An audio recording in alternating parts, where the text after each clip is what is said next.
There we go. The roller was straight like this, and then it turned, and that's why it sheared off. So, not my fault. There we go. Welcome back to Fast Monty's Garage. So, this is episode 5 of who knows how many episodes of us tearing apart this Pontiac 400, which I converted to a Butler Performance 467. Nice. Remember, I'll post it here, over there, what happened. Basically, a lifter sheared off, got stuck in a bore, and I had to pull the cam out. And in order to pull the cam out, you got to take the engine out. So the very last episode, we got down and took the cam out, which is great. Now, we're going to take off the oil pan, and we are going to go fishing for the lifter parts that sheared off. I don't want to turn the engine upside down yet because there's still oil in the oil pan. We don't want to contaminate anything else if it hasn't been contaminated already. We'll probably also take the heads off and give those a once over.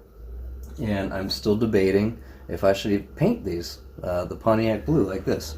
So jury's out on that. That said, let's go ahead and get started. Alright team, so here's what we got. I have, of course, my beautiful socket head cap screws, stainless steel. I'm just going to go systematically around and take them all off. I'm going to leave the far corner attached on one screw and leave this one attached. You notice, I highly recommend this. Look, there are braces you can get. They're called corner braces, oil pan corner braces. So you can evenly load this whole corner down, and that eliminates that stubborn oil leak in the seam here. Secondly, you're going to notice after I drop the pan, I am using a reusable gasket, which is, as you guys know, is my favorite. So I'm going to go ahead and just start going around, taking all the fasteners out.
There we go. And that, my friends, is what a reusable oil gasket looks like. It's got a metal liner and rubber front and rear. Alright, boys and girls. This is exactly, I haven't touched anything in here yet. This is the oil pan. And check that out. Here's the roller.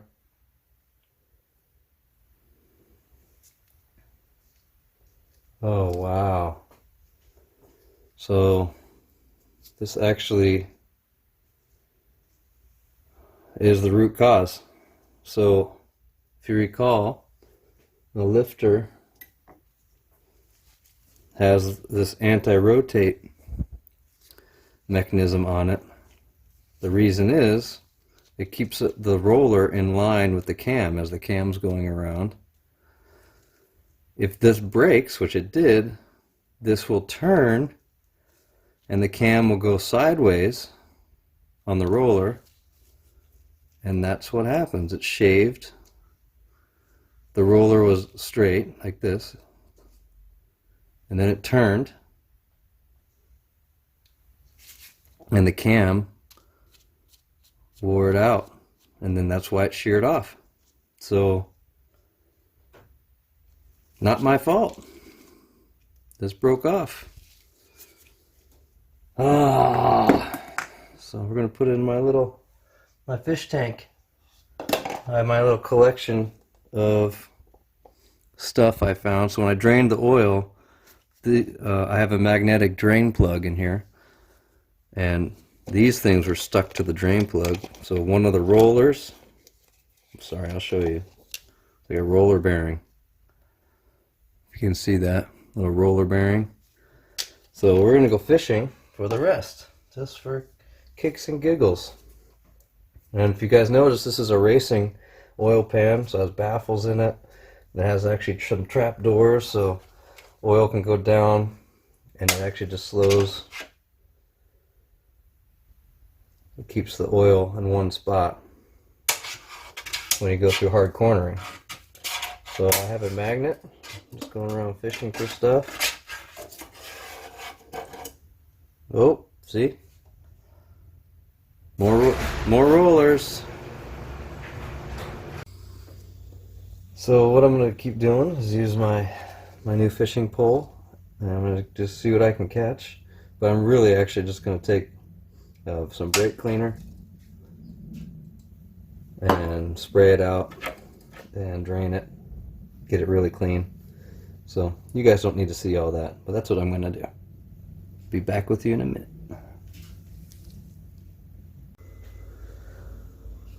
I'm back. Thought you guys might want to see what the underneath looks like in a racing oil pan. So there's 4 screws come out, and there we go.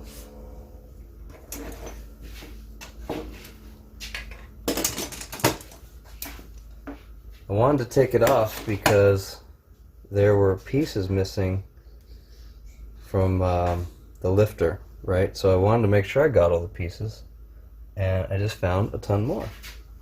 So we'll get our fishing pole.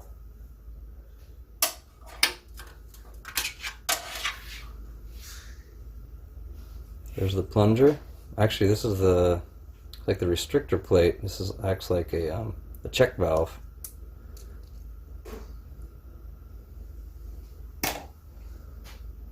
See what else we got. Oh, there's a whole bunch of rollers over here.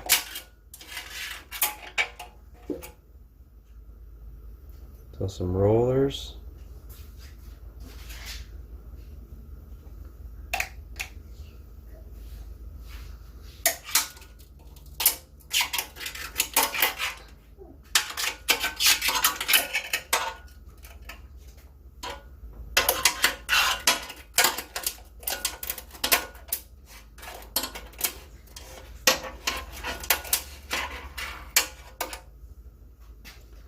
Kinds of shrapnel.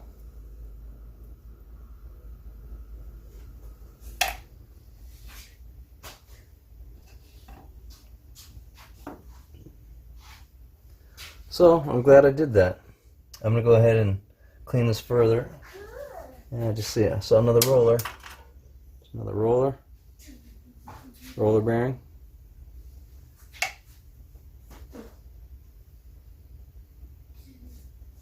So, that said, I am going to go ahead and clean this further. Oh, I don't know if you can see, but there's trap doors in each of these compartments. So when you go through a corner, oil gets trapped in here going this way. It's able to flow through going that way. Pretty cool.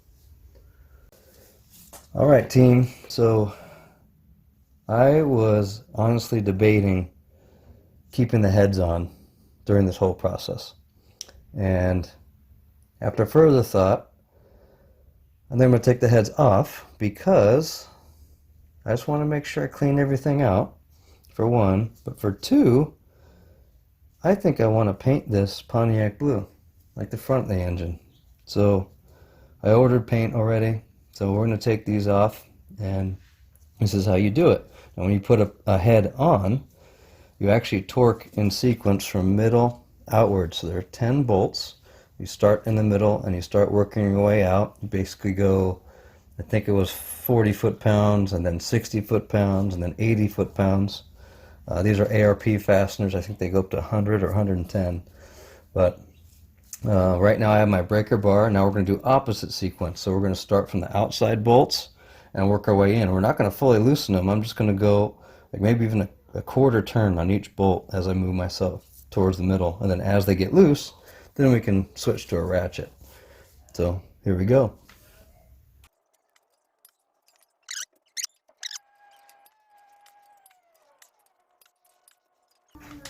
Okay, so I did one round of loosening. Now I'm going to do another round, and then by this time they should be pretty loose. Yeah.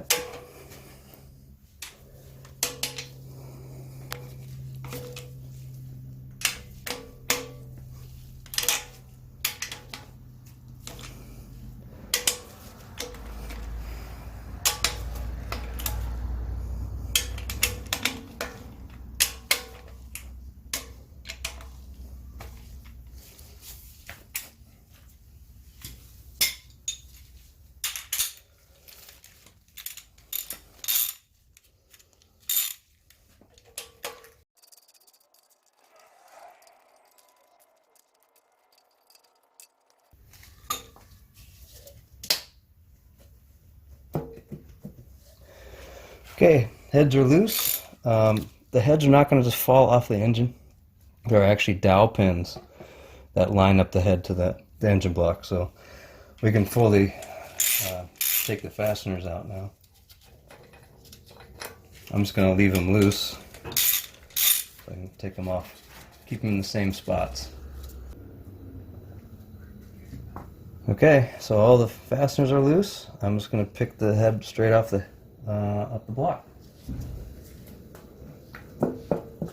It'll take some wiggling because you want to get it off of those dowel pins. There we go. So this is the cylinder that originally had the problem. I don't see anything abnormal. I don't see any interference where something hit anything. There's obviously a lot of fuel deposits. Other than that, it looks pretty good. So this head's off. I'm going to do the same thing on the other side. Here are the dowel pins I was referring to, by the way. So the head actually just fits on the dowel pin. It makes it perfectly lined up. So I'll take the other head off, and I'll meet back up with you guys at the workbench. Alright team, so we're back at the workbench, and I'm liking my decision of taking the heads off even more. I was able to degrease most of this end, just testing for paint application, because when we go to paint, this has to be oil and grease free, including fingerprints. Not sure if you knew that, but my final prep, I'll do it all in gloves and degrease it, keeping this area covered. The other cool thing is, if we look at the bottom side, let me see if we can get closer. This edge right here has the gasket maker that we use to put the valley pan on. So now I can just take a razor blade and easily get it off. If this was still on the car, or I mean on the engine block, it'd make it harder. So you can see how easy it scrapes off. So I'm going to do that for both heads. I took the nipples out because I'm going to upgrade to AN style, which is Army Navy fittings, and I will do another segment on that when we get to it, but I won't do that until we have the heads back on the block, and I'll walk everyone through that. my biggest reason is the hose clamps, you know, the old school ones with the serrated metal band. When they get to smaller hoses, they tend to strip, and I wasn't really getting a good seal, and I can tell it was tearing one of the rubber hoses, and it was leaking. So I'm just gonna go to AN fittings, that way it won't leak. That's why I love them so much. So I'm gonna spend some time doing this. When we come back, I'll do some more prepping for paint and discussing how all that works and the game plan there. And I think that's the logical next step. Okay, so I think I agree with myself. This is a good break. I've decided I am going to paint those heads. So thanks for hanging out today. We found all that debris in the oil pan, and I'm going to go ahead and clean the engine and the oil pan with brake cleaner and whatever else I can get my hands on to make sure we're clean and ready to reassemble. So again, thanks for hanging out. Subscribe if you haven't so you're notified of part 6, because in part 6 I'm going to talk about painting and prep and etc., etc. So if you don't know anything about that, it would be a good thing to stay tuned in for. So again, you guys know the drill. Build them fast, but drive them faster.